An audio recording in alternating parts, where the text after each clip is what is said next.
गाईस, मी माझ्या बाळासाठी आज मेथीची भाजी बनवत आहे। त्याच्यासाठी मी इथे तूप घालून घेतले आहे, कोथिंबीर स्वच्छ धुवून घेतलेली आहे, थोडेसे लसणाच्या पाकळ्या बारीक केलेल्या आहेत। ऑइल गरम झालेलं आहे, त्याच्यामध्ये मोहरी घालून घ्यायची, थोडेसे जिरे पण टाकायचे,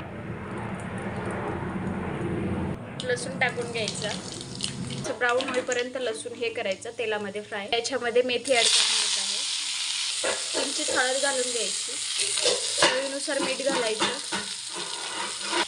पाणी घालून घ्यायचं,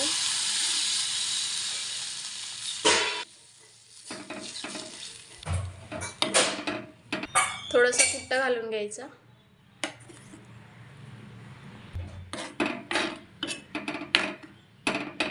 हे मी माझ्या 1 इयर बेबीसाठी बनवली आहे भाजी। तुम्ही ह्याला चपातीमध्ये कूस करून पण खाऊ घालू शकता, सो तुम्ही पण नक्की ट्राय करा। अशी भाजी आता शिजत आहे, जास्त थिकनेस असे पातळच ठेवायचे, जास्त हे नाही बनवायचं, म्हणजे पोळीमध्ये ह्याला व्यवस्थित कूस करता येतं।